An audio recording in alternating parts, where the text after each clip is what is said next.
Cedarville, Ohio. A place you'd never expect to find at the center of a national tragedy. It's one of those towns that looks like it belongs on a postcard. Tree-lined streets, corner diners with sun-faded signs. Everyone knows everyone, and nobody locks their doors. But sometimes, the quietest places hold the loudest secrets.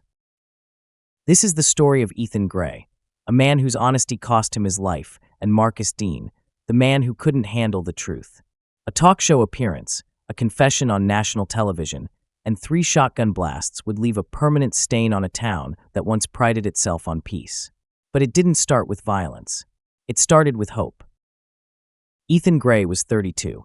To most people, Ethan was invisible, and he was okay with that. He wasn't flashy. He didn't crave attention. He worked in data entry at a local insurance firm, lived alone in a small but cozy 1-bedroom house, and spent weekends helping his elderly neighbors mow their lawns or fix their screen doors. But those close to Ethan knew him as thoughtful and empathetic. The kind of guy who remembered everyone's coffee order.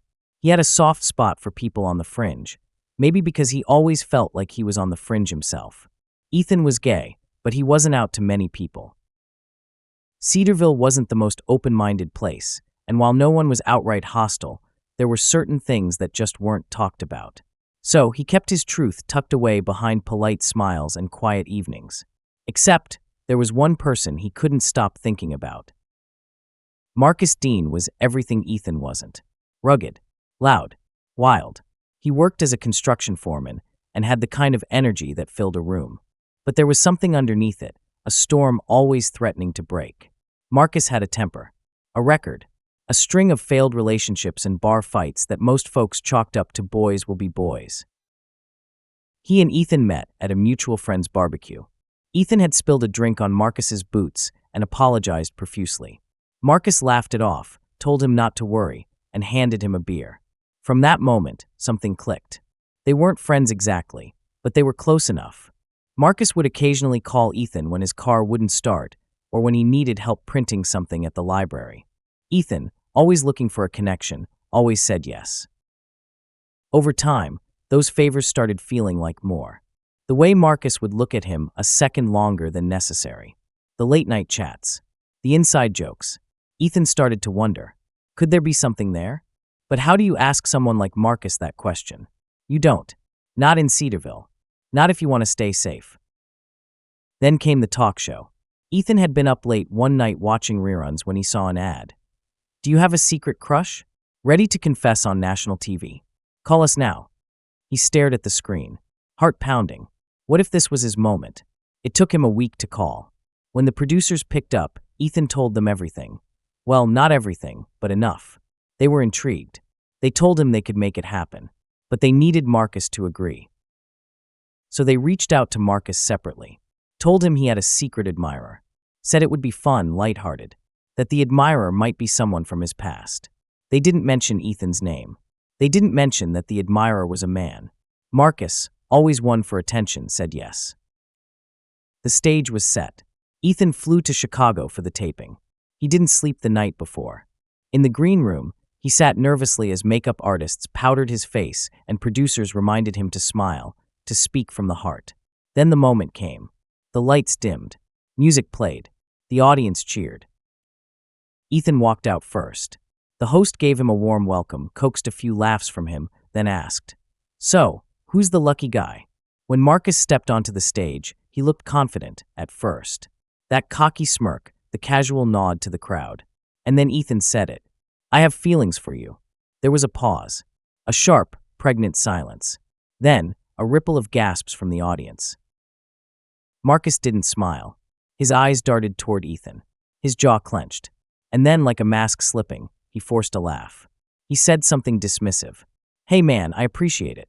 But that's not me." The segment ended quickly. The host wrapped it up, thanked them both, and cut to commercial. Ethan walked off stage, head high, heartbroken. But he was proud. He had told the truth. That mattered. What he didn't know, what no one could have predicted, was that Marcus wasn't just embarrassed. He was furious. 3 days later, back in Cedarville, Ethan was at home, watering his plants, when he heard a knock at the door. It was Marcus. Ethan opened the door cautiously. Marcus wasn't smiling. He wasn't talking. He stepped inside without asking. What happened in the next 60 seconds is still debated to this day. Maybe Ethan tried to apologize. Maybe Marcus asked why he'd done it. Maybe there was a moment, just one, where Marcus thought about turning around and leaving. Instead, he pulled a shotgun from under his jacket and fired 3 times. The blast shattered the silence, and Ethan's body crumpled to the floor. The neighbors heard it. The cops were called. Marcus didn't flee. He sat on the front porch, the shotgun beside him, waiting. When officers arrived, he didn't resist. Just stared at them and said, "I didn't mean to. I just snapped." The town was in shock. How could something like this happen?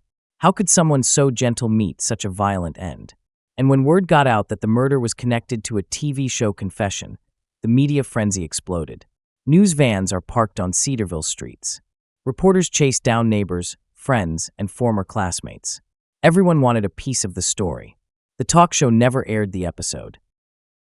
The producers released a short statement. "Our thoughts are with the families affected. This tragedy was unforeseeable and heartbreaking." But critics weren't buying it. Advocacy groups accused the show of setting Marcus up, of exploiting Ethan for views. They argued that putting a volatile man on stage, without warning him of the nature of the reveal, was reckless at best and deadly at worst.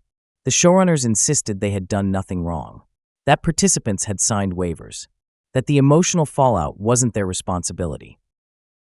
At trial, Marcus's defense team painted him as a victim, a man caught off guard, humiliated, mocked. They claimed he'd been pushed into a corner by public embarrassment and couldn't handle it. But the prosecution showed a different picture, a man with a history of anger who made a calculated choice to end someone's life. They reminded the jury that Ethan had not outed Marcus maliciously, that his confession had been heartfelt, brave, and honest. It took the jury just 2 days. Marcus was found guilty of second-degree murder and sentenced to 25 to 50 years in prison. Ethan's funeral was held on a rainy Thursday. Dozens came, people who knew him well, people who didn't, strangers who had heard the story and been moved. His family kept it small, quiet, just like Ethan. A letter was read aloud. One Ethan had written, never sent, to Marcus. In it, he spoke of his fear, his hope, his belief that honesty could change things. That letter became a symbol. In the years since, the story has faded from headlines, but not from hearts.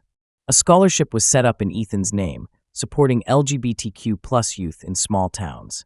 The talk show eventually went off the air, its legacy forever stained by one deadly episode. And Cedarville? It's still quiet, still slow, but people talk a little differently now. They think a little more about what it means to be kind, about what it costs to be honest in a world that doesn't always welcome truth. This wasn't just a crime. It was a wake-up call.